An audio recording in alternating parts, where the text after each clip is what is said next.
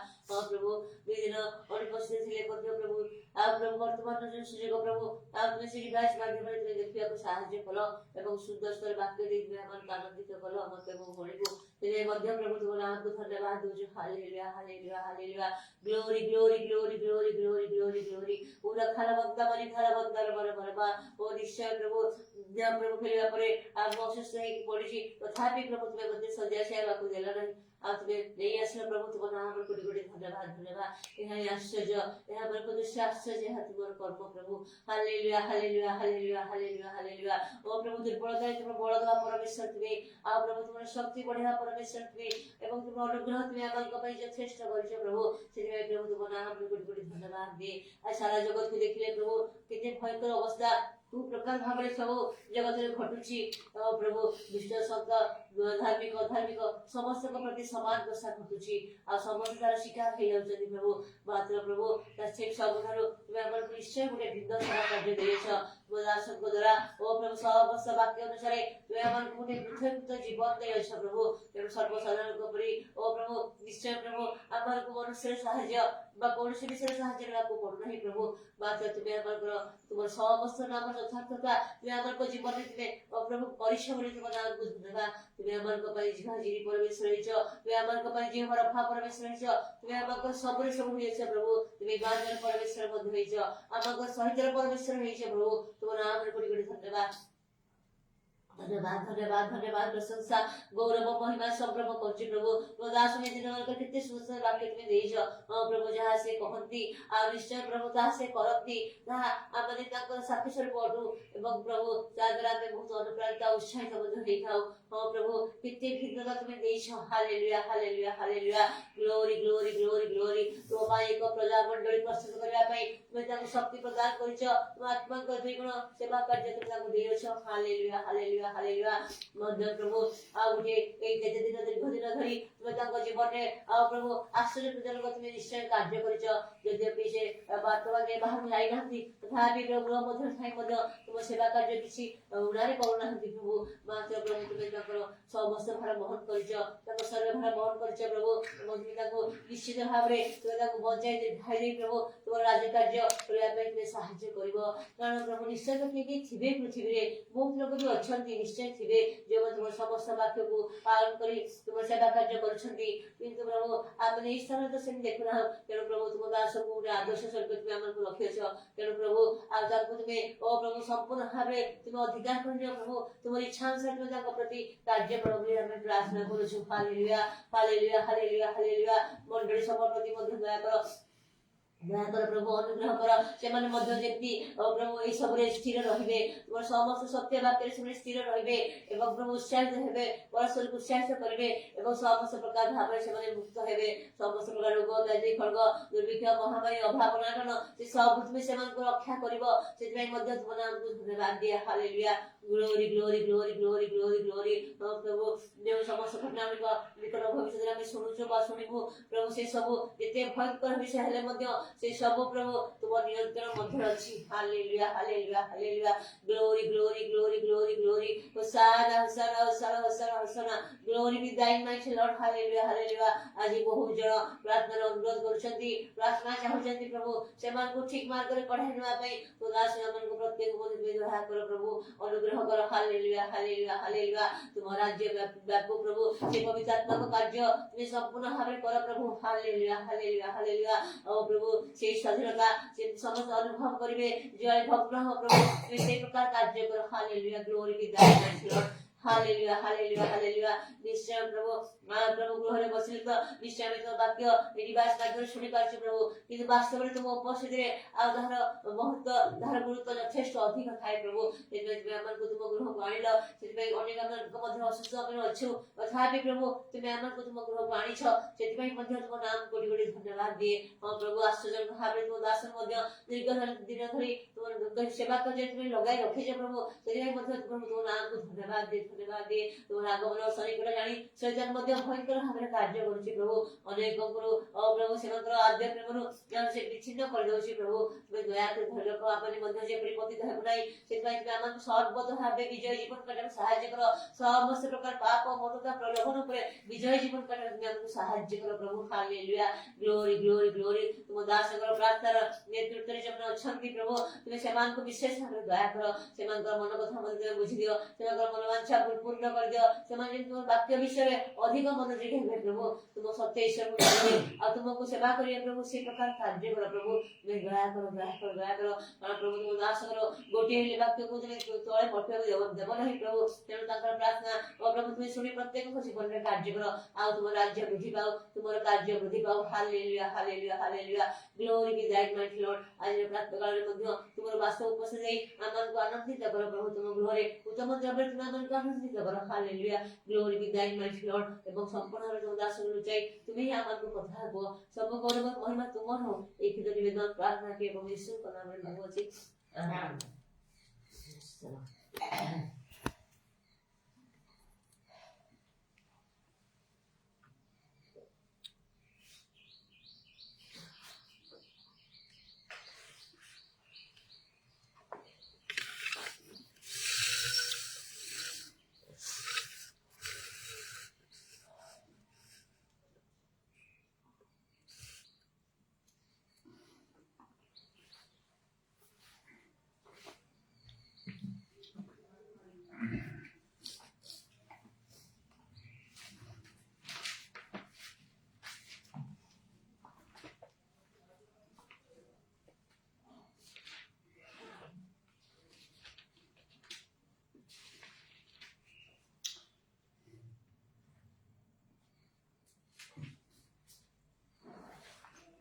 Matthew 11 पर्व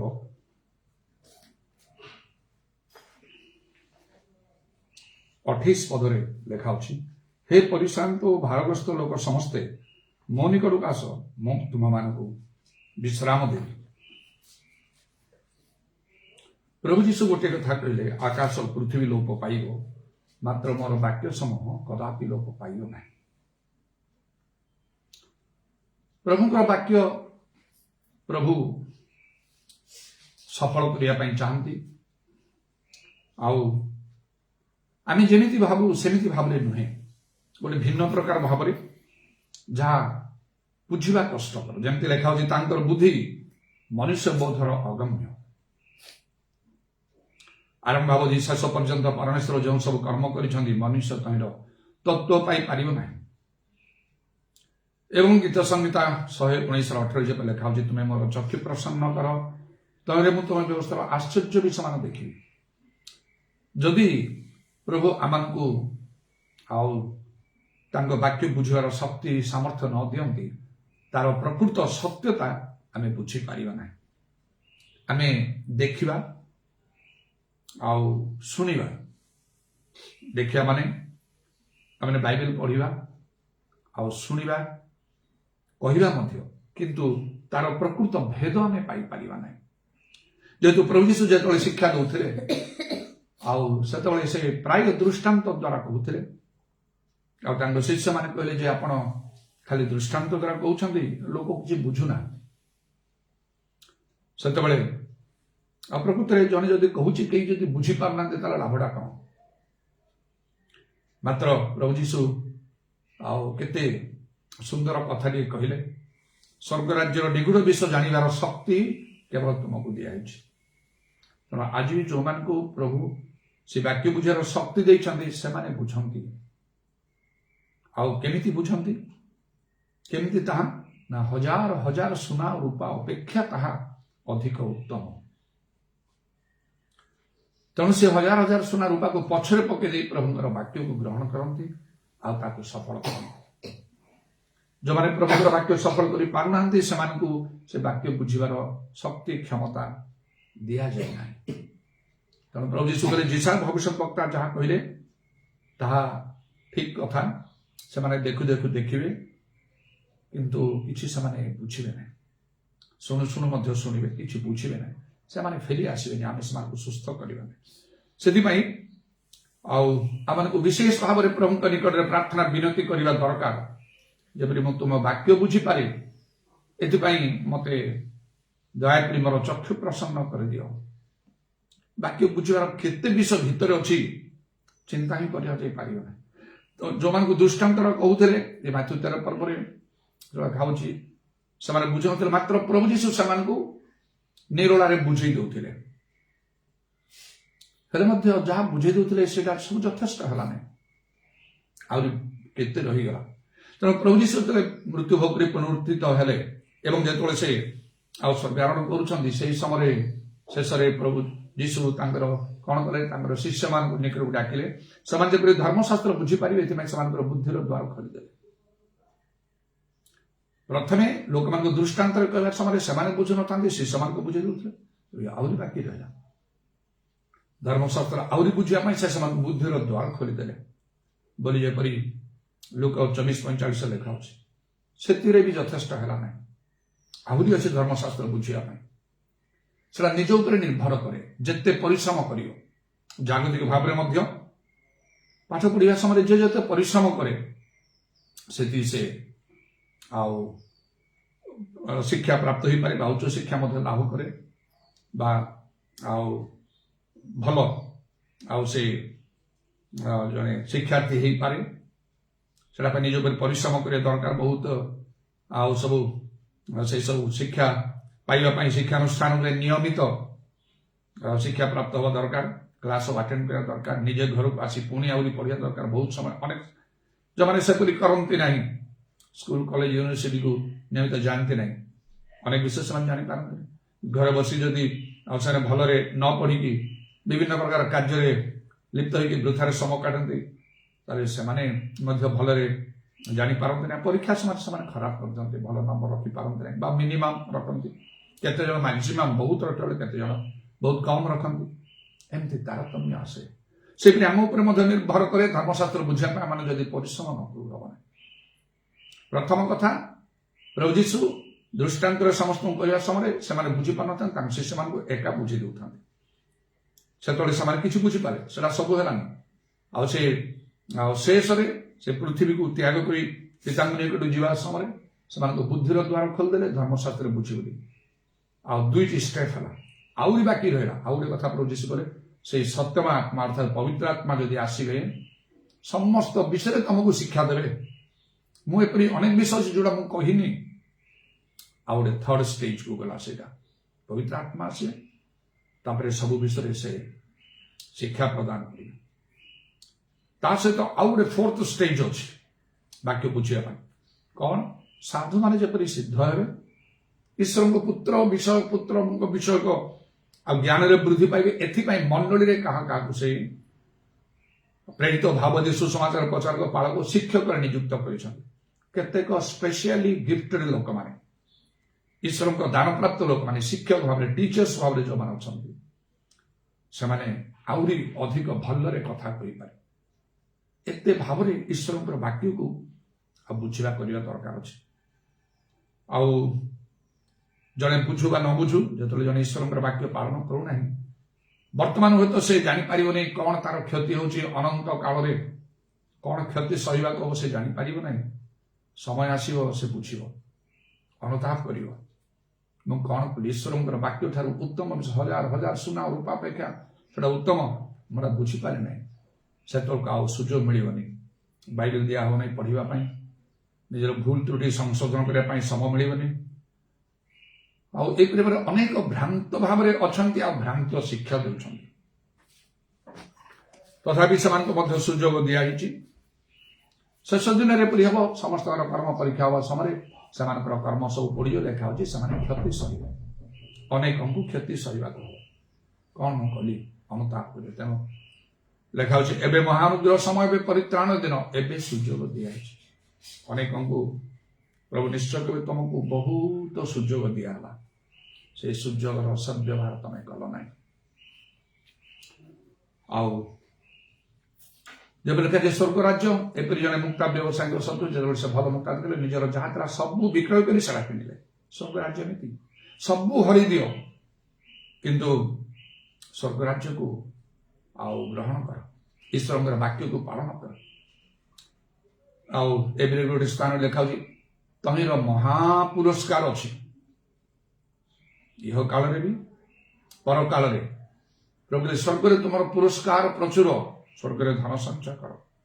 ଏପରି ଭାବରେ ତମ ପ୍ରଭୁ ଯଦି ଆଖି ଖୋଲିଦେବେ ତାହେଲେ ହବ। ଯେପରି ମୋ ପ୍ରତି ପ୍ରଭୁ ମହାନୁଗ୍ରହ କଲେ, ମୋର ଚକ୍ଷୁ ଖୋଲିଦେଲେ। ଆଉ କେହି ଜୀବନରେ ଜନ୍ମରୁ ଏଇ 23-24 ବର୍ଷ ପର୍ଯ୍ୟନ୍ତ କେହି ମତେ କହିନଥିଲେ। ଜଣେ ଲୋକଙ୍କ ମୁଖ ଦ୍ୱାରା ପୁନର୍ବାର ଜନ୍ମ ନହେଲେ କେହି ଈଶ୍ୱରଙ୍କ ରାଜ୍ୟ ଦେଖିପାରିବ ନାହିଁ। ଜଳ ଆତ୍ମାରୁ ଜନ୍ମ ନହେଲେ ଈଶ୍ୱରଙ୍କ ରାଜ୍ୟରେ ପ୍ରବେଶ କରିପାରିବ। ତାର ଅର୍ଥ କଣ? ସେଇଟା ମୋ ଭିତରେ କାର୍ଯ୍ୟ କଲା, ବହୁତ କାର୍ଯ୍ୟ କଲା। କଣ ତାର ଅର୍ଥ? ମୁଁ ଯାହା ଉତ୍ତର ଦେଲି ସେ ସନ୍ତୁଷ୍ଟ ଜଣେ କଲେ ସେମିତି ନାହିଁ। ମୁଁ କହିଲି ମଣ୍ଡଳୀର ନୀତି ନିୟମ ମାନିବ ତାହେଲେ ସ୍ୱର୍ଗ ଯିବାକୁ ପଡିବ, ସେମିତି ନାହିଁ। କୁହ ତାର ଅର୍ଥ। ମୁଁ କହିପାରିଲି ନାହିଁ ଆଦୌ। କିନ୍ତୁ ମନ ଭିତରେ ଗୋଟିଏ ପ୍ରକାର ଗର୍ବ ବା ଅହଙ୍କାର ଥିଲା। ଜନ୍ମରୁ ମୁଁ ଜଣେ ଖ୍ରୀଷ୍ଟିଆନ, ମୁଁ ଆଉ ଯୋଉ ମୂଳ ବା ଅରିଜିନାଲ ମଣ୍ଡଳୀ ମୁଁ ଆଉ ସେଇଠି ଅଛି। ଏମିତି କେତେ ବିଷୟ ମୋ ଭିତରେ ଥିଲା। କିନ୍ତୁ ମୁଁ ଦେଖିଲି ମୁଁ ଦୁର୍ଭାଗା, ଦିନହୀନ, ଦରିଦ୍ର, ଅନ୍ଧ, ଉଲଙ୍ଗ, କିଛି ମୁଁ ଜାଣିନି ବୋଲିକି ଜାଣିପାରିଲି। ଆଉ ତା ଭିତରେ ଯେତେବେଳେ ମୁଁ ଆଗକୁ ବଢିଲି, ଧାର୍ମିକତା ନିମନ୍ତେ କ୍ଷୁଧା ତୃଷାର ସହିତ ଅନୁଭବ କଲି ଏ ଜଗତ କିଛି ନାହିଁ, ଗୋଟିଏ ମୁହୂର୍ତ୍ତ ପାଇଁ ଅଛି, ଆଉ ତାପରେ ସେଟା ନଥିବ। ଆଉ ଦୃଶ୍ୟ ବିଷୟ ତାହା ପାଉଲ କଲେ କ୍ଷଣ କାଳସ୍ଥେ, ଅଦୃଶ୍ୟ ବିଷୟ ଅନନ୍ତ କାଳସ୍ଥେ। এই ପ୍ରକାର ଯେତେବେଳେ ମୁଁ ଚିନ୍ତାଧାରା ଭିତରେ ଗଲି ଆଉ ଆଗକୁ ବଢିଲି, ସେତେବେଳେ ପୁଣି ପ୍ରଭୁ ମୋର ବୁଦ୍ଧିର ଦ୍ୱାର ଖୋଲିଦେଲା ପରି ମୋ ସଙ୍ଗରେ ଦର୍ଶନରେ କଥା କହିଲେ, ଆଉ ତୁମର କ୍ୱାଲିଫିକେସନ କଣ ବୋଲି। ମୁଁ ଉତ୍ତର ଦେଲା ପରେ ନମ୍ର ଭାବରେ MA ଇକୋନୋମିକ୍ସ। ସାଙ୍ଗେ ସାଙ୍ଗେ ତମେ ଅଲ୍ଟର ଶିକ୍ଷାକୁ ଯାଅ। ଇଂଲିଶ ମିଡିୟମରେ ପଢିବା ପିଲାମାନେ ଯେତେବେଳେ ସେମାନେ ପ୍ରଥମେ ଆଉ ସେମାନେ ଆରମ୍ଭ କରିବେ, ପାଠ ଆରମ୍ଭ କରିବେ, ଛୋଟ ଛୋଟ ପିଲାମାନେ ଆଉ ଯେତେବେଳେ ସେମାନେ ସେ ପାଠ ଆରମ୍ଭ କରିବେ ସେତେବେଳେ ସେମାନେ ଆଲଫାବେଟ୍ ଶିଖିବେ। ସେମାନଙ୍କୁ ଇଂଲିଶ ମିଡିୟମରେ, ଓଡ଼ିଆରେ ତ ଓଡ଼ିଆ ପ୍ରଥମେ ହେବ, ତାପରେ ଇଂଲିଶ ହବ ତ ବର୍ତ୍ତମାନର ସିଷ୍ଟମ ତ ମୁଁ ଠିକ ଜାଣିନି। କିନ୍ତୁ ଇଂଲିଶ ମିଡିୟମ ପିଲାମାନେ ତାଙ୍କୁ ଆରମ୍ଭରୁ ABCD। କେମିତି ଆଶ୍ଚର୍ଯ୍ୟ କଥା! ଦୁଇ ପ୍ରକାର ଭାବେ ଆଶ୍ଚର୍ଯ୍ୟ କଥା। ଏକ ହେଲା ଯଦି ତାକୁ ଲିଟରାଲ ମିନିଂରେ ନିଆ ହବ, ମୋର ଶେଷ ହୋଇଛି PG ମୁଁ କମ୍ପ୍ଲିଟ କରିଛି ସକ୍ସେସଫୁଲି। ଆଉ ମୁଁ ଭାବୁଛି ମୁଁ ବର୍ତ୍ତମାନ ଶିକ୍ଷାର ଏକଦମ ସର୍ବୋଚ୍ଚ ସ୍ତରରେ ମୁଁ ଅଛି। ସେଟା ତମର ଲକ୍ଷ୍ୟ ଥିଲା, ମୁଁ ଶୀର୍ଷ ପର୍ଯ୍ୟନ୍ତ ଯିବି ଯେକୌଣସି ଉପାୟରେ।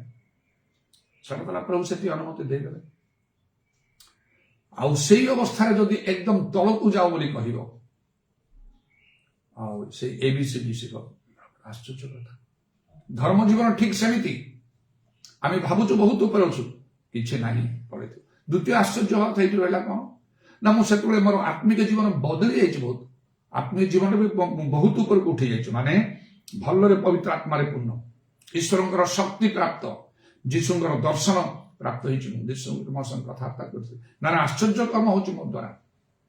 ଲୋକଙ୍କର ପରିବର୍ତ୍ତନ ହଉଛି, ମଣ୍ଡଳୀ ଗଢୁଛି। ମିଟିଂ ଗୁଡାକରେ ମତେ ସ୍ପିକର କରି ଡାକିବାକୁ ଆରମ୍ଭ କଲେଣି, ଆଉ ସମସ୍ତେ ବହୁତ ଖୁସି ବି ହଉଛନ୍ତି। ଆଉ କଣ କରିବ ଜଣେ ଧର୍ମ ଜୀବନରେ? କେତେ ଆଗକୁ ବଢିବ? ଅଛି ତ ବଢିବାକୁ। ଆଉ ମିଳନ ମୁଁ ଏତିକି କରିସାରିଲିଣି ଯଥେଷ୍ଟ ଭାବରେ। ଏଇ ଅବସ୍ଥାରେ ବି ଯୀଶୁ ମତେ କହୁଛନ୍ତି ABCD ଶିଖ। ଭାବନ୍ତୁ ଏ ବାଇବେଲ ଈଶ୍ୱରଙ୍କର ବାକ୍ୟର ସତ୍ୟତା କେତେ ଭିତରେ ଅଛି। ଯେ ଯଦି ଭାବୁଛି ଏସବୁ କଥା ଚିନ୍ତା ନ କରି ମୁଁ ସବୁ ଜାଣିଛି, ସେ କିଛି ମଧ୍ୟ ନାହିଁ। ଆଉ ସେଇ ପ୍ରକାର ସେ ଶିକ୍ଷକ ମାନଙ୍କ ସଦୃଶ୍ୟ ଯୋଉମାନଙ୍କୁ ସେ ନିଯୁକ୍ତ ସେମାନଙ୍କ ସଂସ୍ପର୍ଶ ଆସିଲା ପରେ ତାପରେ ମୁଁ ଜାଣିଲି ସତ ମତେ ABCD ଶିକ୍ଷାର ଥିଲା ବାଇବେଲର। ମଣ୍ଡଳୀଟା କଣ, ମଣ୍ଡଳୀର ନିୟମ କଣ, କେଉଁ 7ଟି ଆଉ ନିୟମ ମଣ୍ଡଳୀ ରହିଲେ ସେଟା ପ୍ରକୃତ ମଣ୍ଡଳୀ ହବ। କୋଉଠି ମୁଁ ବୁଝିଛି? ପ୍ରେରିତିକ ଶିକ୍ଷା, ଆପୋଷ୍ଟୋଲିକ ଡକ୍ଟ୍ରିନ୍ କେବେ ଶୁଣିନି କି ଜାଣିନି କି ମୁଁ ସେଇଟା।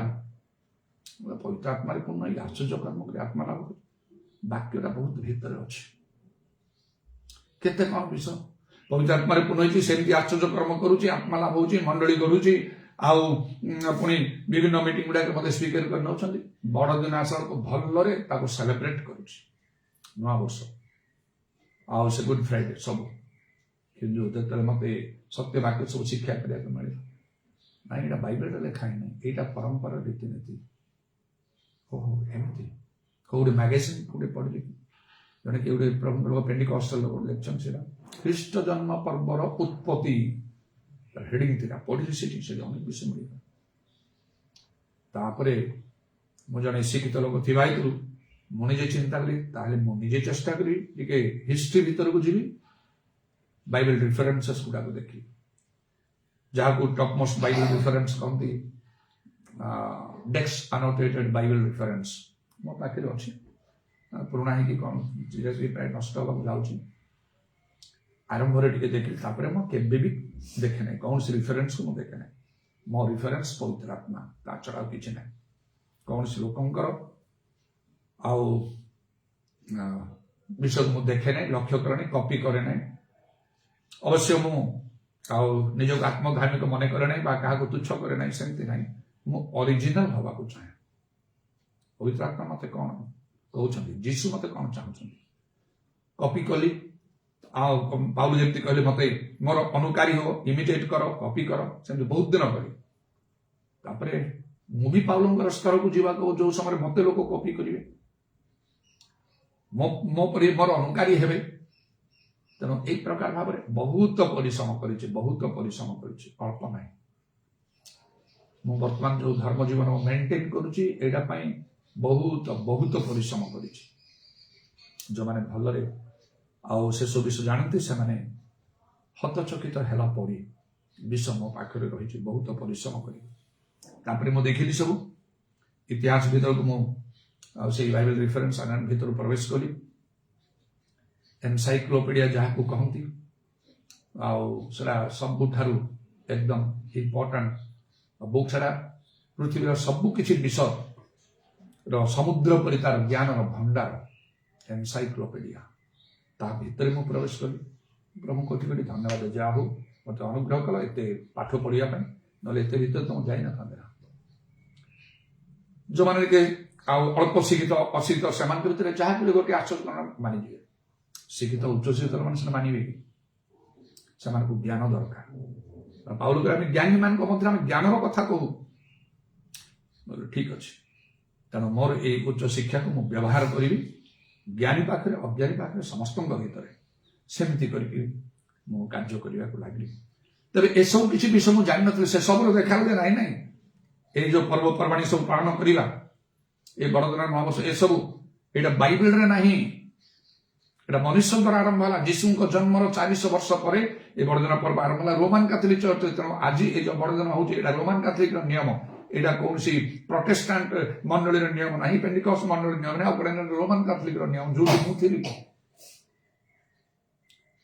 ଏସବୁର କୌଣସି ଭିତ୍ତି ହିଁ ନାହିଁ ବାଇବେଲ ଅନୁସାରେ ନାହିଁ ଏତେ ବର୍ଷ ଆମେ ମାତିକି ଅଛୁ କେହି ଏ କଥା ତ କହୁନାହାନ୍ତି କୌଣସି ପ୍ରଚାରକ ତ କହୁନାହାନ୍ତି କାଁ ଭାଁ ଗୋଟେ ଦିଟା ଲୋକ ଅଛନ୍ତି ଯୋଉମାନେ କହିବେ ସେମାନେ ହିଁ ପ୍ରଭୁଙ୍କ ଦ୍ୱାରା ଆଉ ସେ ଶିକ୍ଷକ ରୂପେ ନିଯୁକ୍ତ ହେଇଥିବା ଲୋକମାନେ ସେ କାଁ ଭାଁ ଗୋଟେ ଦୁଇଟା ଯୋଉ ଲୋକ ଥିବେ ଆଉ ବାକି ସବୁ ଜେନେରାଲ ଭାବରେ ସେମାନେ ଚାଲିଥିବେ ସେ ମନୁଷ୍ୟର ଶିକ୍ଷିତ ଆଜ୍ଞାରେ ସେମାନେ ଚାଲିଥିବେ କରୁଥିବେ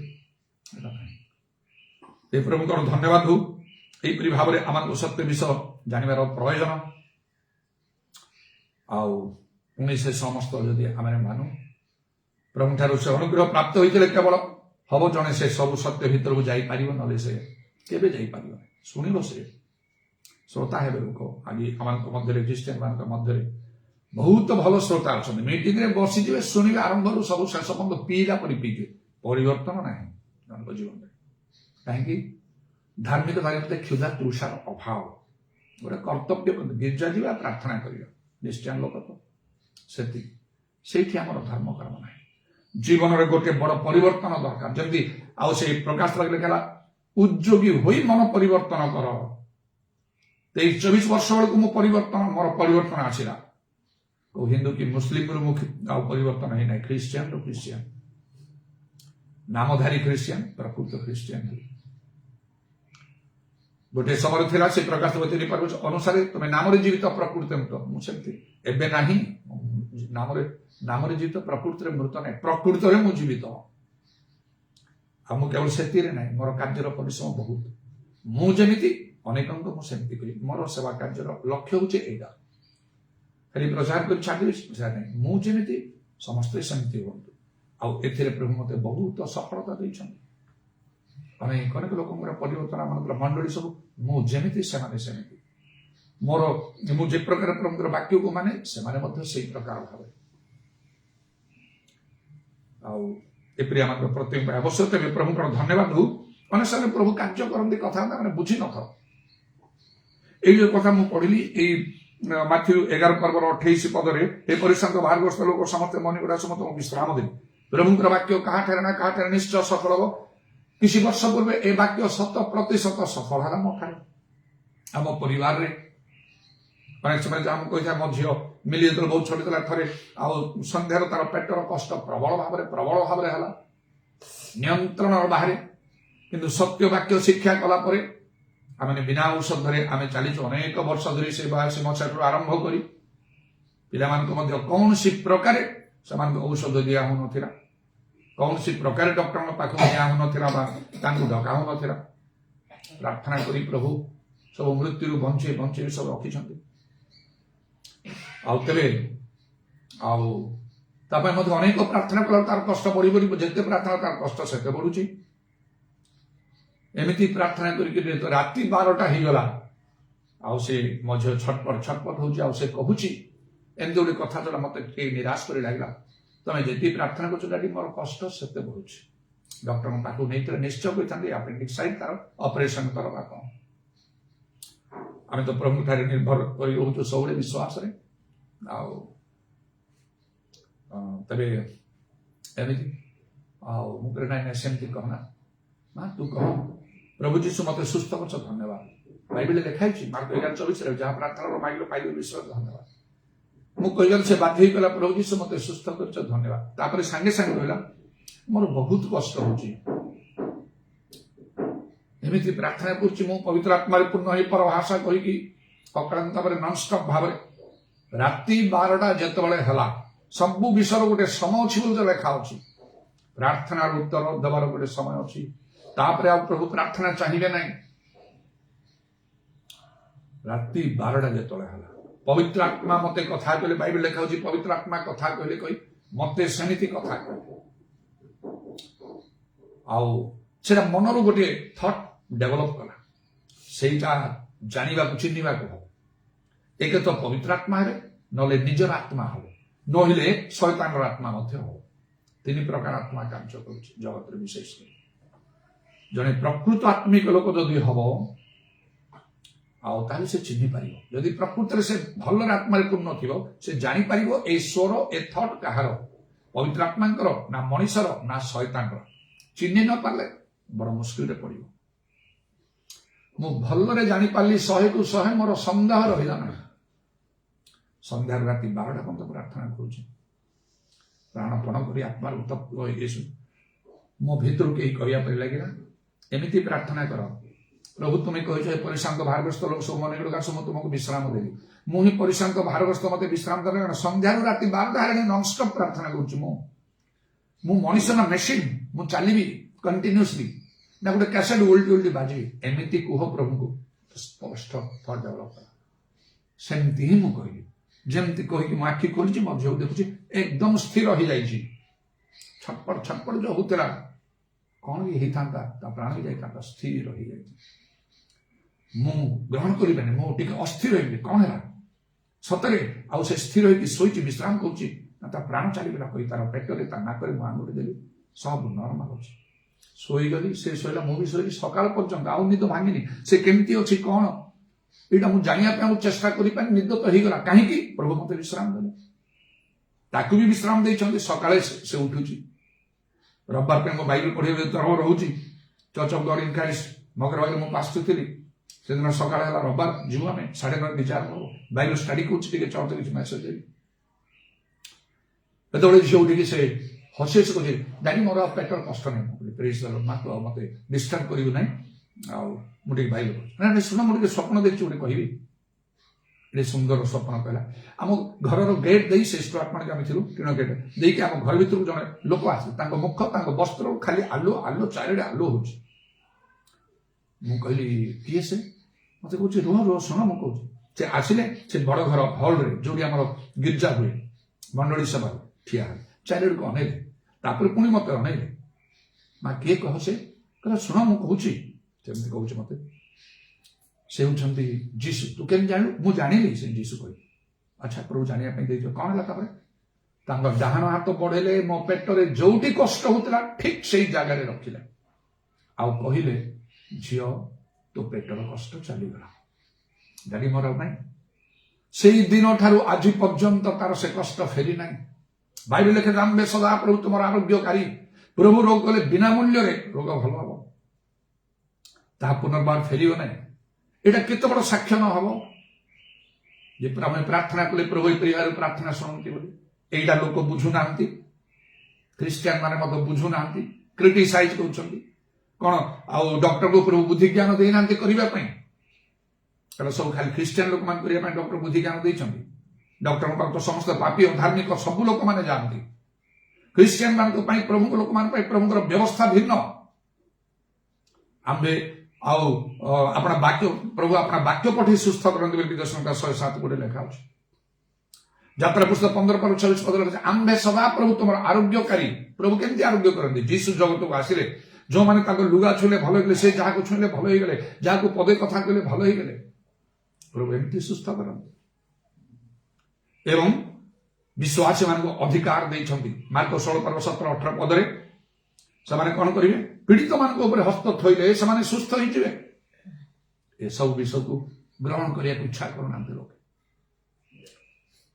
ଯୋଉମାନେ ସତ୍ୟ ଜାଣିନାହାନ୍ତି ସେମାନେ ସିନା କହିବେ, ଯୋଉମାନେ ଜାଣିଛନ୍ତି ସେମାନେ। ଜଣଙ୍କ ବିଷୟରେ ଆମର ମଣ୍ଡଳୀର ଜଣେ ଲୋକ, ସେ ବର୍ତ୍ତମାନ ହାଇଦ୍ରାବାଦ ରହିକି ସେ କାମ କରୁଛି। ଗୁଡାଏ ଲୋକ ଗୋଟେ ବିଷୟରେ ଆଲୋଚନା କରୁଥିଲେ, ଜଣେ ଲୋକଙ୍କ ବିଷୟରେ, ଜଣେ ପ୍ରଚାରକ ବିଷୟରେ ବହୁତ ଦୁଃଖ ପ୍ରକାଶ କରୁଥିଲେ। ଆଉ ବହୁତ ଜଣାଶୁଣା ଲୋକ, ଚାରିଆଡେ ବୁଲି ସେ କରୁଥିଲେ କାର୍ଯ୍ୟ, ବହୁତ ଦୁଃଖ ପ୍ରକାଶ କରି କରୁଥିଲେ। ମୁଁ ସେଠି ଥିଲି, ସେ କହିଲେ। ଆଉ ଯେତେବେଳେ ସେମିତି ତାଙ୍କର ଭୂୟସୀ ପ୍ରଶଂସା କରୁଛନ୍ତି, ମତେ ଗୋଟେ ଆତ୍ମାରେ ଭିନ୍ନ ପ୍ରକାର ବୋଧ ହେଲା। କାହା କଥା କହୁଛ? ନା ତାଙ୍କ ବିଷୟରେ ଯେ ମରିଗଲେ। ସେଟା ମହାନ ପ୍ରଭୁଙ୍କ ଲୋକ ବୋଲି ତମେ କେମିତି ଜାଣିଲ? ସେ ବୁଲି ପ୍ରଚାର କରୁଛନ୍ତି, କହି ତ ଚାରିଆଡେ ବୁଲି ପ୍ରଚାର କରୁଛନ୍ତି। କଣ ପ୍ରଚାର କରୁଛନ୍ତି, କେମିତି କାର୍ଯ୍ୟ କରୁଛନ୍ତି ତମେ ଜାଣିଛ ସେ ବିଷୟରେ? ତାଙ୍କର ଶିକ୍ଷା ପ୍ରଚାରରେ ନିଜେ ପବିତ୍ର ଆତ୍ମାରେ ପୂର୍ଣ୍ଣ ହେଇ କିଛି ଆଶ୍ଚର୍ଯ୍ୟ କର୍ମ ବିଷୟ ଲୋକମାନେ ଆଉ ପବିତ୍ର ଆତ୍ମାରେ ପୂର୍ଣ୍ଣ ହେବା କଥା ତମେ ଲକ୍ଷ୍ୟ କରୁଛ ତାଙ୍କ ପାଖରୁ? ସେମାନେ ତମେ ଏମିତି କଣ କରୁଛ? ମୁଁ ଯାହା କହୁଛି ଶୁଣ, ତାଙ୍କ ସହିତ ମୋର କିଛି ବିଷୟ ନାହିଁ, ତମ ସହିତ କିଛି ବିଷୟ ନାହିଁ। ତମର ଆଖି ଯେମିତି ଖୋଲା ହବ ସେଥିପାଇଁ। କିଛି କିଛି ବିଷୟ ମୁଁ ଜାଣିଛି, ତାଙ୍କର ଗୋଟେ ଦୁଇଟା ପ୍ରଚାର ମୁଁ ଶୁଣିଛି, ତାଙ୍କ ବିଷୟରେ ମୋତେ କିଛି ଧାରଣା ଅଛି। ତା ପ୍ରଚାର କମେଡି ଥାଏ ବହୁତ। ଲୋକ ଖାଲି ହସନ୍ତି ହସନ୍ତି। ପ୍ରଚାରରେ ଲୋକ ହସିବେ, ପ୍ରଚାରରେ ହସିବେ ନାହିଁ, ପ୍ରଚାରରେ କାନ୍ଦିବେ ଲୋକ। କମେଡି ନାହିଁ, ଟ୍ରାଜେଡି ଅଛି। କେତେ ଲୋକ ସେ ବାଟ ଆପଣେଇଛନ୍ତି। ସେମାନେ ଯେତେବେଳେ ପ୍ରଚାର ସେ ହେଇଗଲେ, ସେ ଲୋକ ହସୁଥିବେ, ଖାଲି ହସୁଥିବେ, ଏମିତି ଲୋକଙ୍କୁ ହସେଇବେ। ଯୀଶୁ ଏମିତି କରୁଥିଲେ, ପିତର ପାଉଲ କରୁଥିଲେ। ପାଉଲ କହିଲେ ପରା, ମୋର ଶିକ୍ଷା ପ୍ରଚାର ଜ୍ଞାନ ମନର ବାକ୍ୟ ଯୋଉ ଆତ୍ମା ଶବ୍ଦରେ ପ୍ରମାଣିତ, ପବିତ୍ର ଆତ୍ମାଙ୍କର ବୃଷ୍ଟି ହୁଏ, ଲୋକ ପବିତ୍ର ଆତ୍ମା ପାଆନ୍ତି, ପ୍ରଭାଷା କହନ୍ତି, ଆଶ୍ଚର୍ଯ୍ୟ କର୍ମ ମାନ ହୁଏ। ତାହେଲେ ମୁଁ ତାଙ୍କର ବିଚାର କରୁନି, ମୁଁ ବିଚାର କରୁନି। ପ୍ରଭୁଙ୍କ ଲୋକମାନେ ପରି ହେବା କଥା। ଯଦି ଏତେ ବଡ କଥା ହଉଛି, ଆଉ ଗୋଟେ କଥା ମୁଁ କହିବି, କାହିଁକି ସେ ଟ୍ରିଟମେଣ୍ଟ କରିବା ପାଇଁ ଗଲେ? ପ୍ରଭୁଙ୍କର କଣ ଶକ୍ତି ନଥିଲା ତାଙ୍କୁ ଭଲ କରିବା ପାଇଁ? ଟ୍ରିଟମେଣ୍ଟ କଲେ ତ କିଛି ଫଳ ହେଲାନି, ତାଙ୍କ ପ୍ରାଣ ତ ଚାଲିଗଲା। ଏତେ ବିଷୟ ଜାଣିପାରିଲେନି। ଏଇଟା କୋଉ ବିଶ୍ୱାସୀ ଉତ୍ସାହିତ ହବ?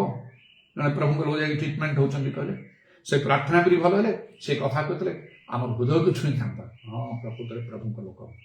ଈଶ୍ୱରଙ୍କର ଶକ୍ତି ଅଛି। ଯୀଶୁ ଖ୍ରୀଷ୍ଟ କାଲି ଆଜି ଚିରକାଳ ସମାନ କରନ୍ତି। ମତେ ତ ମରିବ, ଦିନେ ଦିନେ ତ ମରିବ ନା। ଟ୍ରିଟମେଣ୍ଟ କରିକି ମର, ଟ୍ରିଟମେଣ୍ଟ ନ କରି ମରିଥିଲେ କେତେ ଭଲ ହେଇଥାନ୍ତା, ଗୌରବ ହେଇଥାନ୍ତା, ପ୍ରଭୁ ତମେ ଖୁସି ହେଇଥାନ୍ତେ। ତମେ ଜାଣିପାରୁନ। ତମେ ମତେ କହିଲେ, ମୁଁ କହିବାକୁ ବାଧ୍ୟ ହେଲି ସମସ୍ତଙ୍କ ସାମ୍ନାରେ, ତମେ କୁହ ନ କୁହ, ଦିନେ ଯୀଶୁ କହିଲେ। ଈଶ୍ୱରଙ୍କର ଶକ୍ତି ନଥିଲା ତମକୁ ଭଲ କରିବା ପାଇଁ? କଣ ତମେ କଲ?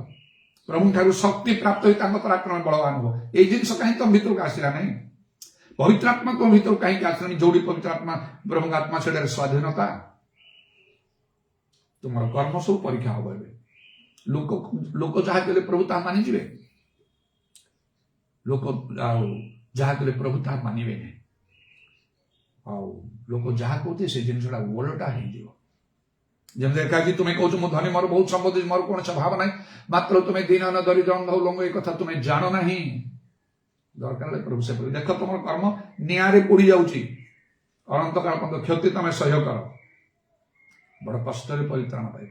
ଅନ୍ୟମାନଙ୍କର କର୍ମ କେମିତି ସୁନା ରୂପା ବହୁମୂଲ୍ୟ ପଥର ପରି ହଉଛି, ସେମାନେ ପୁରସ୍କାର ପାଉଛନ୍ତି। ଦେଖ ତମେ এই ପ୍ରକାର ସମୟ ଆସିଯିବ। ସେଥିପାଇଁ ବେଳୁ ସାବଧାନ ରହିବା ଆମଙ୍କର ଆବଶ୍ୟକ। ପ୍ରଭୁଙ୍କର ଧନ୍ୟବାଦ ହଉ।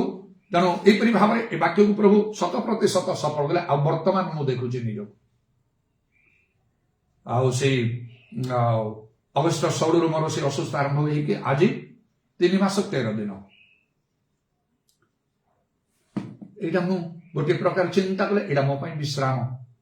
କିଛି ଅସୁସ୍ଥ ଦୁର୍ବଳ ବା ରୋଗ ଭିତରେ ନ ଗଲେ ମୁଁ କେବେ ବିଶ୍ରାମ କରିବି ନାହିଁ, ମୁଁ କରେ ନାହିଁ କେବେ। ବହୁତ ପରିଶ୍ରମ। ପୁଣି ଯେତେବେଳେ ମୁଁ ଗୋଟିଏ ମାସ ପର୍ଯ୍ୟନ୍ତ ଦୀର୍ଘ ଗୋଟିଏ ମାସ ପର୍ଯ୍ୟନ୍ତ ଯାଇକି ବିଶେଷ ଭାବରେ କାର୍ଯ୍ୟ କରିକି ମୁଁ ଆସିଲି ମଣ୍ଡଳୀ ସବୁରେ, ଗଜପତି ଜିଲ୍ଲାରେ ଆମମାନଙ୍କର ମଣ୍ଡଳୀ ଅନ୍ୟାନ୍ୟ ମଣ୍ଡଳୀ ଗୁଡ଼ାକରେ ଜୁଲାଇ 9ରେ ଯାଇକି ସେଇଦିନଠୁ କାମ ଆରମ୍ଭ ହେଲା। ଅଗଷ୍ଟ 9ରେ ଫେରି ସେଇଦିନ ପର୍ଯ୍ୟନ୍ତ ଚାଲୁଥିଲା ପୁରା ଗୋଟିଏ ମାସ ଅକ୍ଳାନ୍ତ ପରିଶ୍ରମ କରିଛି। ସବୁ ଭିଡ଼ିଓ ଗୁଡ଼ାକ ଅଛି ତାର। ଅକ୍ଳାନ୍ତ ପରିଶ୍ରମ ଯେ ମୁଁ ଫିଲ୍ କରୁଥାଏ ଏତେ ପରିଶ୍ରମ କେତେବେଳେ କ'ଣ ହବ ସାର୍, ଅସୁସ୍ଥ ହୋଇକି ଦୁର୍ବଳ ହୋଇକି କ'ଣ ଅତ୍ୟଧିକ ପରିଶ୍ରମ ହେଇଛି ବୋଲି। ଅନ୍ୟମାନେ ମଧ୍ୟ କଟକରେ ସବୁ ଦେଖିଛୁ, ଆମେ ଦେଖିଛୁ ସେ ପରିଶ୍ରମ କେମିତି, ଆମେ ଦେଖିଛୁ ସେଇଟା। ଆଉ ତେଣୁ ପ୍ରଭୁ ତ ଏ ପରିଶ୍ରାନ୍ତ ଭାରଗ୍ରସ୍ତ ମୁଁ ତୁମ ଆସ ମନେକରୁ ମୁଁ ବିଶ୍ରାମ ଦେବି। ପ୍ରଭୁ ନିଜେ କହିଛନ୍ତି, କିଏ ଦେଖୁ ନ ଦେଖୁ ପ୍ରଭୁ ଦେଖିଛନ୍ତି। ଯଦି ମୁଁ ଏମିତି କିଛି ଅସୁସ୍ଥ ଦୁର୍ବଳ ନ ହୁଏ ମୁଁ ଘରେ କେବେ ରହିବି ନାହିଁ, ମୁଁ କେବେ ବିଶ୍ରାମ କରିବି ନାହିଁ। ତେଣୁ ମୁଁ ଏଇଟା ଗୋଟେ ଦୃଷ୍ଟି ଚିନ୍ତା କଲେ ମତେ ଏଇଟା ବିଶ୍ରାମ ବୋଲି ମୁଁ ମନେ କରୁଛି। ଏବେ ଆଉ ପରିଶ୍ରମ କରିବାକୁ ମୁଁ ଇଚ୍ଛା କଲେ ପ୍ରଭୁ ଚାହୁଁନାହାନ୍ତି, ପ୍ରଭୁ ଅସନ୍ତୁଷ୍ଟ ହଉଛନ୍ତି। ସେ ଜାଣନ୍ତି ଯେ ଆମଠାରେ ଏଇଟା ଶରୀର, ମାଂସର ଶରୀର, ରକ୍ତ ମାଂସର ଶରୀର, ଏ ଶରୀରରେ ବିଶ୍ରାମ ଦରକାର। ମୁଁ ଇଚ୍ଛା କଲେ ମଧ୍ୟ ମୋର ସେ ରାତି ଦ୍ୱାରା 2 ଥର ପ୍ରଭୁ କଥା କହି, ଗତ ଥର ପୁଣି ଆଉ ସେ ଗତକାଲି ଆଉ ସେ କଥା କହି ସେ କିପରି ମତେ କରେ, ନା ନା ପ୍ରଭୁ ତୁମେ ପାହାଚ ବି ଚଢିବ ନାହିଁ, କହିବ ଅଜାଙ୍କୁ ଆମେ ତାଙ୍କୁ ସୁସ୍ଥ କରୁଛୁ, ଆଉ କିଛି ଦିନ ସମୟ ଯିବ, ସେ ବିଶ୍ରାମ କରିବେ। ଯେତିକି ତାଙ୍କୁ ମୁଁ ଶକ୍ତି ଦଉଛି, ଏନର୍ଜି, ସେ କହିଲା ପ୍ରଭୁ ଯୀଶୁ କରେ ତାଙ୍କୁ ମୁଁ ଯେତିକି ଏନର୍ଜି ଦଉଛି ସେ କେବଳ ସେତିକି ତାକୁ ବ୍ୟବହାର କରିବେ। ଆଉ ତାଙ୍କୁ ବୁଝେଇ କହିବ ଓଭର କନଫିଡେଣ୍ଟ ହେବେ ନାହିଁ। ପ୍ରଭୁ ଅଛନ୍ତି ଚାଲୁ ଯିବା କରିବା। ମତେ ଆଶ୍ଚର୍ଯ୍ୟ ଲାଗିଲା ତାର କଥା ଶୁଣି, ସେ ଭାଷା ଗୁଡାକ ଶୁଣିକି, ୱାର୍ଡ ଗୁଡାକ ଶୁଣି ମତେ ଆଶ୍ଚର୍ଯ୍ୟ ଲାଗିଲା। କେମିତି ମୁଁ ତାକୁ ଗ୍ରହଣ କରିନେବି। ପ୍ରଭୁ ବିଶ୍ରାମ ଦିଅନ୍ତି। ଏମିତି କଲେ ଇଚ୍ଛା କଲେ ମଧ୍ୟ ମୁଁ କୁଆଡେ ଯାଇପାରୁନି, ପ୍ରଭୁ ବି ଅସନ୍ତୁଷ୍ଟ ହଉନାହାନ୍ତି। ମୁଁ ଦେଖୁଛି ନା ଯିବା ପାଇଁ ଇଚ୍ଛା କଲେ ପ୍ରଭୁ ଅସନ୍ତୁଷ୍ଟ ହଉଛନ୍ତି। ଚୁପ୍ ହେଇକି ଘରେ ରହିଲେ, ପ୍ରଭୁ ବି ଖୁସି ତମକୁ ବିଶ୍ରାମ ଦିଆଯାଇଛି। ମାତ୍ର ପ୍ରଭୁ ମୋର ସବୁ ତତ୍ତ୍ୱ ନଉଛନ୍ତି। ଏତେ ଦିନ କିଏ ଚାକିରି କରୁଥିବ ଆଉ ସେ ତାର କାମକୁ ନ ଯାଇକି ସେ ରହିବ, କଣ ହବ ତାର ଚାକିରି ପଳେଇଯିବ। ତାହେଲେ ନଲେଜ ସବୁ କେତେ କଣ ସେ ମେଡିକାଲ ଇତ୍ୟାଦି କେତେ କଣ ସେଟା ପ୍ରଡ୍ୟୁସ କରିବାକୁ ପଡିବ। ସହଜରେ ମତେ କୋଉ ମେଡିକାଲ ସାର୍ଟିଫିକେଟ କିଛି ମତେ ପ୍ରଡ୍ୟୁସ କରିବାକୁ ପଡୁନାହିଁ। ଆପେ ମତେ ସର୍ବଶକ୍ତିମାନ ଯେ ସେ ମତେ ଏଇଟା ତୁମ ପାଇଁ ବିଶ୍ରାମର ସମୟ। କାର୍ଯ୍ୟକାରୀ ବେତନ ଯୋଗ୍ୟ, କାର୍ଯ୍ୟ ତ ଟିକେ କମି ଯାଇଛି, ବାହାରି ଯିବା, ତଥାପି ଭିତରେ ଅନେକ ଭାବରେ କରିବା ପାଇଁ ମୁଁ ଚେଷ୍ଟା କରୁଛି।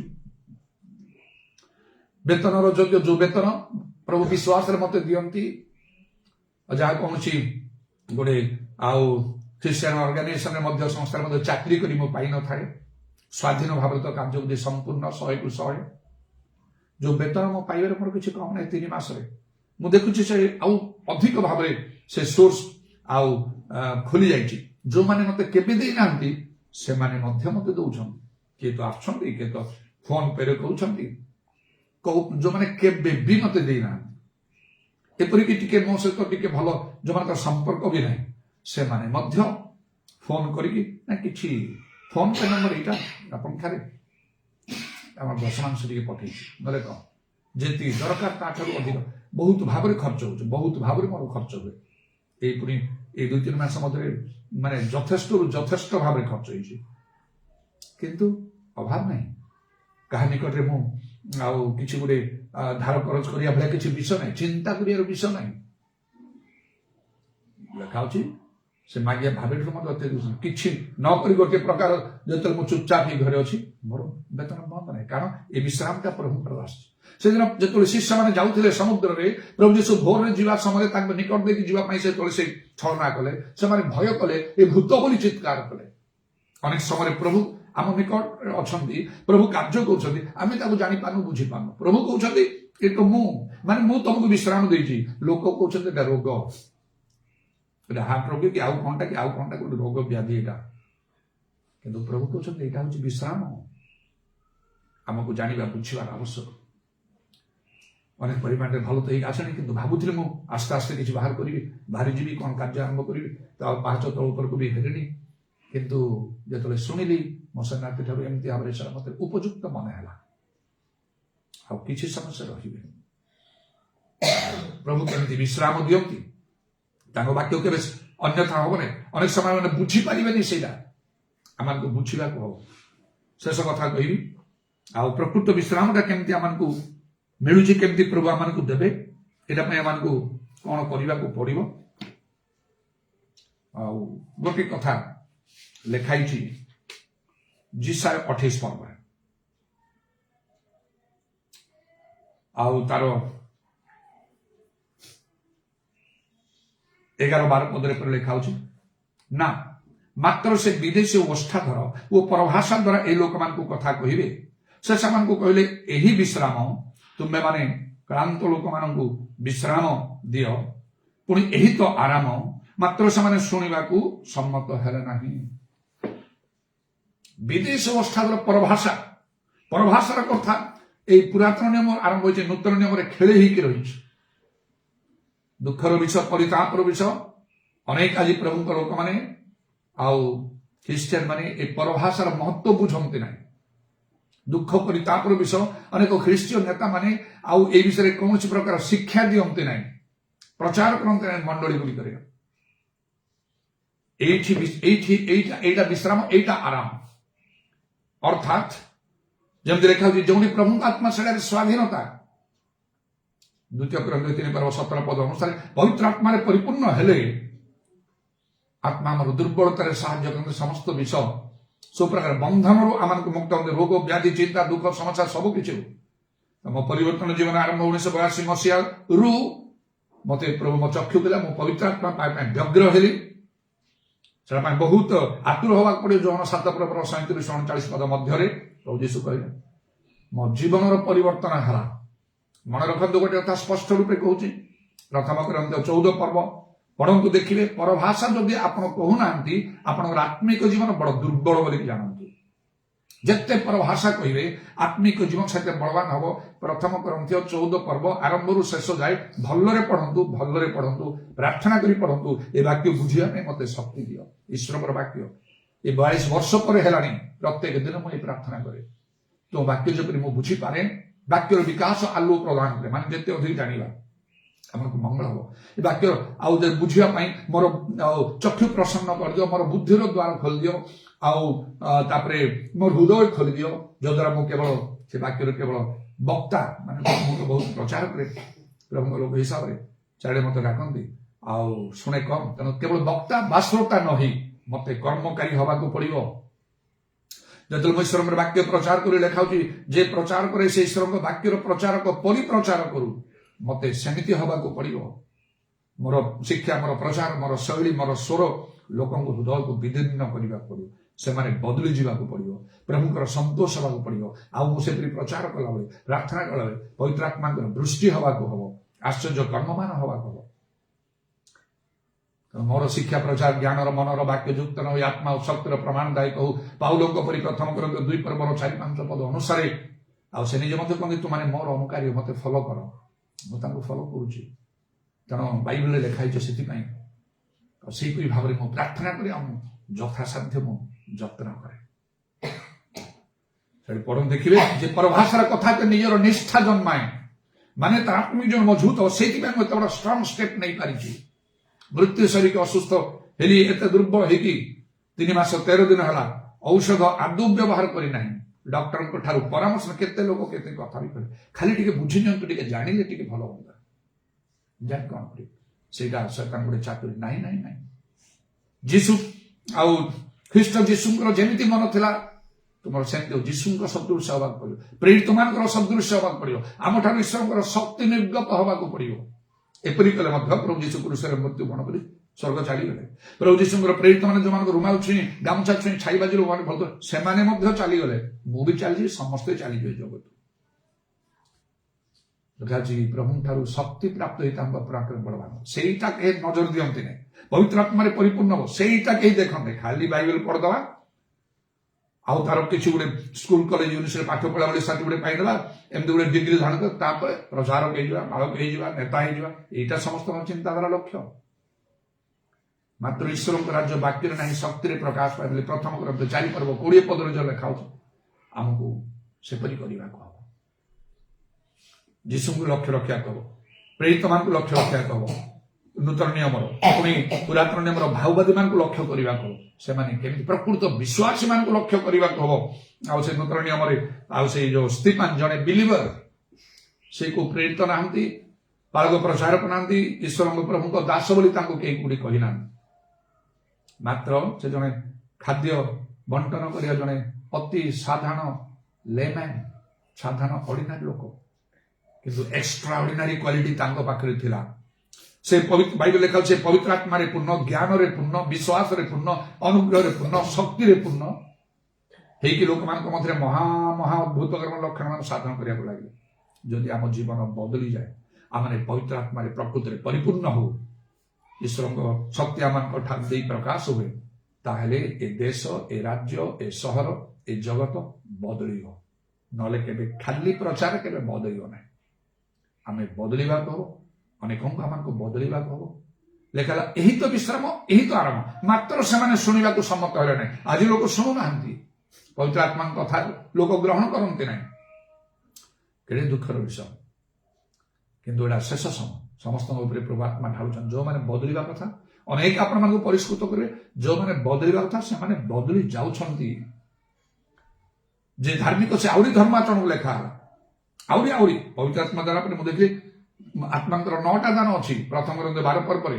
ଏଇଟା ପାଇବା ପାଇଁ ଆଉ ଏକାନ୍ତ ଚେଷ୍ଟା କରିବାକୁ ହବ ବୋଲି ପ୍ରଥମ 14 ପର୍ବର ଆରମ୍ଭରେ ଲେଖା ଅଛି ତେଣୁ ଖାଲି ପବିତ୍ର ଆତ୍ମା ପାଇ ପରଭାଷା କଲେ ହବ ନାହିଁ ମତେ ଆତ୍ମିକ ଦାନ ସେ 9ଟା ଦାନ ପାଇଲି ତା ଭିତରେ ମୁଁ ପୁଣି ପଶିଗଲି ଲେଖା ଧାର୍ମିକ ସେ ଆହୁରି ଧର୍ମାଚରଣ କରୁ ସେତେ ପ୍ରଭୁଙ୍କର ନିକଟବର୍ତ୍ତୀ ହେବ ପ୍ରଭୁଙ୍କର ରାଜ୍ୟ କାର୍ଯ୍ୟ ପାଇଁ ପ୍ରଭୁ ତାଙ୍କୁ ସେତେ ଭାବରେ ବ୍ୟବହାର କରିବେ ଯଦି ପ୍ରକୃତ ଆମେ ପବିତ୍ର ଆତ୍ମାରେ ପୂର୍ଣ୍ଣ ହଉ ଆଉ ଯଥେଷ୍ଟ ପରଭାଷାର ବ୍ୟବହାର ଆମେ କରୁ ତାହେଲେ ଆଜି ପର୍ଯ୍ୟନ୍ତ ମୋର ଏଇ 42 ବର୍ଷ ଉପରେ ସେବା କାର୍ଯ୍ୟରେ ପବିତ୍ର ଆତ୍ମାଙ୍କର କାର୍ଯ୍ୟ ବୃଦ୍ଧି କରିବା ମୋର ପ୍ରଥମ ପ୍ରଧାନ ଲକ୍ଷ୍ୟ ପରଭାଷାର ପ୍ରଚଳନ ଯଥେଷ୍ଟ ଭାବରେ କରିବା ମୋ ଲକ୍ଷ୍ୟ ହଜାର ହଜାର ଲୋକଙ୍କ ଆଗରେ ମୁଁ ଆଉ ଦୃଢ଼ ଭାବରେ କନଫିଡେଣ୍ଟଲି ଏଇ ସତ୍ୟ ବାକ୍ୟ ମୁଁ କହେ ଆଉ ପ୍ରାକ୍ଟିକାଲ ମୁଁ ତାକୁ କରେ ବଳବାନ ଅତି ସାହସିକ ସେଇପରି ଭାବରେ ମୁଁ କାମ କରିବା ପାଇଁ ଚେଷ୍ଟା କରେ ମୁଖ ଖୋଲନ୍ତୁ ପବିତ୍ର ଆତ୍ମାରେ କୁହନ୍ତୁ ପରଭାଷା କୁହନ୍ତୁ ମଣ୍ଡଳୀରେ ପରଭାଷା ଟିକେ କମ କହିବା ଦରକାର ଘଣ୍ଟା କି ଅଧଘଣ୍ଟା କେହି କହିଲେ ମୁଁ ବି ଖୁସି ହେବି ନାହିଁ କେହି ବୁଝିବାନି ନା ଅଳ୍ପ ଟିକେ ତ କହିବା ଦରକାର ଆତ୍ମାରେ ଉତ୍ତପ୍ତ ତାକୁ କଣ୍ଟ୍ରୋଲ କରିବା ଦରକାର ଆଉ ପର୍ସନାଲି ବ୍ୟକ୍ତିଗତ ପ୍ରାର୍ଥନା ଯେତେ ପାରିବ ସେତେ କୁହ ଯେମିତିକି ପାଉଲ କହିଲେ ସେ ପ୍ରଥମ 14:18 ପଦରେ ମୁଁ ତୁମ ସମସ୍ତଙ୍କଠାରୁ ବେଶୀ କରି ପରଭାଷାରେ କଥା କହୁଛି ବୋଲି ମୁଁ ଈଶ୍ୱରଙ୍କୁ ଧନ୍ୟବାଦ ଦିଏ ଆପଣ କୁହନ୍ତୁ ଯେତେ ପ୍ରାର୍ଥନା କରୁଛନ୍ତି ନିଜ ଭାଷାରେ ଯେତେ ସମୟ ପ୍ରାର୍ଥନା ସେଇଟା ଯଥେଷ୍ଟ ବୋଲି ଆଦୌ ମନେ କରିବେ ନାହିଁ ଯେତେ ପରଭାଷା କହିବେ ସେତି ଆପଣଙ୍କ ଆତ୍ମିକ ଜୀବନରେ ବଳବାନ ହେବେ ବଡ ବଡ ନିଷ୍ପତ୍ତି ନେଇପାରିବେ ବଡ ବଡ କାର୍ଯ୍ୟ କରିବେ କାରଣ ଲେଖା ହଉଛି ଆଉ ଯୋଉ ଲୋକମାନେ ଆପଣ ପରମେଶ୍ୱର ଜାଣିଛନ୍ତି ସେମାନେ ବଳବାନ ହେବେ ମହତ୍ କାର୍ଯ୍ୟ କରିବେ ଯେଉଁ ଅନେକ ମହତ୍ କାର୍ଯ୍ୟ ପ୍ରଭୁ ମୋ ଜୀବନ ମୋ ସେବା କାର୍ଯ୍ୟରେ କରିଛନ୍ତି ତାର ଗୋଟିଏ ସିକ୍ରେଟ ହେଲା କେତେକ ସିକ୍ରେଟ ଅଛି ରହସ୍ୟ ତା ଭିତରୁ ଗୋଟିଏ ହେଲା ପରଭାଷାର ଯଥେଷ୍ଟ ବ୍ୟବହାର ମୁଁ ପରଭାଷାକୁ ଯଥେଷ୍ଟ ବ୍ୟବହାର କରେ ହେଲେ ବି ମୁଁ ସାଟିସ୍ଫାଇଡ୍ ନୁହେଁ ସ୍ଥିର କରୁଛି 1 ଘଣ୍ଟା କେବଳ ପରଭାଷା କରିବି କହୁଛି ସେମିତି ପ୍ରାର୍ଥନା କରିବି ହେଲେ ବି ମୁଁ ସାଟିସ୍ଫାଇଡ୍ ନୁହେଁ ଆହୁରି କରିବାକୁ ଅଛି କାରଣ ମୁଁ ଯଦି ଯଥେଷ୍ଟ କରି ପରଭାଷା କହୁଛି ପାଉଲ ପରେ ତାହେଲେ ସେଭଳି କାର୍ଯ୍ୟ ମୋ ଦ୍ୱାରା ବି ହେବାକୁ ପଡ଼ିବ ପିତରଙ୍କ ଦ୍ୱାରା ବି ହେବାକୁ ପଡ଼ିବ କଥା କହୁ ଆତ୍ମାରେ ଲୋକମାନେ ଆଉ ପବିତ୍ର ଆତ୍ମାରେ ପୂର୍ଣ୍ଣ ହେବାକୁ ହବ ହସ୍ତାର୍ପଣ ଦ୍ୱାରା ହେବାକୁ ହବ ଅବଶ୍ୟ এই ସମସ୍ତ କାର୍ଯ୍ୟ ବି ମୋ ଜୀବନ ସେବା କାର୍ଯ୍ୟରେ ପ୍ରଭୁ କରିଛନ୍ତି ନ କରିଛନ୍ତି ନାହିଁ କିନ୍ତୁ ମୋ ଭିତରେ ଆହୁରି ଧାର୍ମିକତା ଦେଖିବା ତୃଷା ଅଛି ଆପଣଙ୍କ ଭିତରକୁ ବି ସେଇଆ ଆସୁ ପ୍ରଭୁ ଆପଣଙ୍କର ଚକ୍ଷୁ ଖୋଲି ଦିଅନ୍ତୁ ଆପଣ ସତ୍ୟ ଜ୍ଞାତ ହୁଅନ୍ତୁ ସେଇ ସତ୍ୟ ଆପଣଙ୍କୁ ମୁକ୍ତ କରିବ ଆପଣ ଖାଲି ମୁକ୍ତ ହେଲେ ସେଟା ବଡ଼ କଥା ନାହିଁ ଆପଣଙ୍କ ଦ୍ୱାରା ଅନ୍ୟମାନେ ବି ମୁକ୍ତ ହେବାକୁ ପଡ଼ିବ ପ୍ରଭୁ ଆଶୀର୍ବାଦ କର ହାଲେଲୁୟା ପ୍ରେଜ୍ ଦ ଲର୍ଡ ଉଦାରବାନି ଖାରାପ ଶାକାଲ ରବାନି ଆତାରବାନି ଖାରାପ ଅତ୍ରବାନା କାରବଙ୍ଗଲ ରବାନି ହାଲେଲୁୟା ପ୍ରଭୁ ତୁମ ନାମର ଧନ୍ୟବାଦ ଦଉଛୁ ଆଜିର ସମୟ ନିମନ୍ତେ ସୁଯୋଗ ନିମନ୍ତେ ଉରବତ୍ରମଣି କାରବନ୍ଦନମ ଆକାଶ ପୃଥିବୀ ଲୋପ ତୁମର ବାକ୍ୟ ସମୂହ କଦାପି ଲୋପ ହବ ନାହିଁ ପ୍ରଭୁ। ଯୋଉମାନେ ତୁମର ବାକ୍ୟକୁ ସଫଳ କରୁଛନ୍ତି ଧନ୍ୟ ସେମାନେ। ହାଲେଲୁୟା। ଦ୍ୱାର ଦେଇ ନଗରରେ ସେମାନେ ପ୍ରବେଶ କରିବେ, ନିଜ ନିଜ କର୍ମର ଫଳ ପୁରସ୍କାର ପାଇବେ। ଇରବଶ୍ୟା କାଲାରବାଣୀ ଖାର ଆମମାନଙ୍କୁ ଦୟା କର, ଆମମାନଙ୍କର ଖ୍ରୀଷ୍ଟୀୟ ସମ୍ପ୍ରଦାୟକୁ ତୁମେ ଦୟା କର ପ୍ରଭୁ। ଯେବେ ସେମାନଙ୍କର ଚକ୍ଷୁ ଖୋଲିବ, ସତ୍ୟ ବାକ୍ୟ ଗ୍ରହଣ କରିବେ, ଅର୍ଥାତ୍ ପବିତ୍ର ଆତ୍ମାରେ ପୂର୍ଣ୍ଣ ହେବେ, ଯଥେଷ୍ଟ ପରଭାଷାର ବ୍ୟବହାର କରିବେ, ଆମର ଆତ୍ମିକ ଜୀବନ ଆଉ ସବଳ ହବ। ପବିତ୍ର ଆତ୍ମା ପ୍ରାପ୍ତ ହୋଇ ମଧ୍ୟ ଯଦି ଆମେ ଯଥେଷ୍ଟ ପରଭାଷା ନ କହୁ, ତେବେ ତାହା ଗୋଟେ ଧନୀ ଲୋକ ଯାହା ପାଖରେ ବହୁତ ଟଙ୍କା ଅଛି, ମାତ୍ର ସେ ଲୋଭ କରି ତାକୁ ବ୍ୟବହାର ନ କରି ଗୋଟେ ଗରିବ ଲୋକ ପରି ଜୀବନ କାଟୁଛି, ସେଇ ପ୍ରକାର ଆମମାନଙ୍କର ଧର୍ମ ଜୀବନ ହେଇଯିବ। ଆମମାନଙ୍କୁ ଦୟା କର।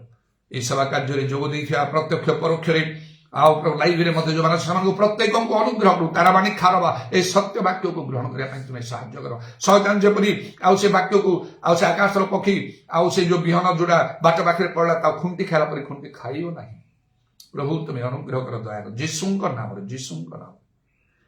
ପ୍ରଶଂସା ଗୌରବ ଯୁଗେ ଯୁଗେ ତୁମରି। ତୁମର କଣ୍ଟା ବିଧା ପାଦ ପ୍ରଣାମ ଆଉ ଚୁମ୍ବନ କରି ଏବଂ ତୁମର ହସ୍ତରେ ଆମମାନଙ୍କର ସମର୍ପଣାତ୍ମା ସବୁ ସମର୍ପଣ କରି ଶୁଣିଲ ବୋଲି ଧନ୍ୟବାଦ ଦେ। ନିତ୍ୟ ଜୀବିତ ପ୍ରଭୁ ଯୀଶୁ ଖ୍ରୀଷ୍ଟଙ୍କ ନାମରେ ହିଁ ପ୍ରାର୍ଥନା କରୁଛି। ଦୁଇ ହାତ ଉପରକୁ ଉଠାନ୍ତୁ ସମସ୍ତେ। Yesterday, today, forever, Jesus is the same. All may change, but Jesus never. Glory to His name. Glory to His name. Glory to His name. All may change, but Jesus never. Glory to His name. ପିତା ଈଶ୍ୱରଙ୍କର ପ୍ରେମ, ପ୍ରଭୁ ଯୀଶୁ ଖ୍ରୀଷ୍ଟଙ୍କର ଅନୁଗ୍ରହ, ପବିତ୍ର ଆତ୍ମାଙ୍କର ସହାୟତା, ପ୍ରଭୁ ଯୀଶୁଙ୍କର ଗୌରବମୟ ପୁନରାଗମନ ପର୍ଯ୍ୟନ୍ତ ଆମ ସମସ୍ତଙ୍କର ସହବର୍ତ୍ତୀ ହେଉ।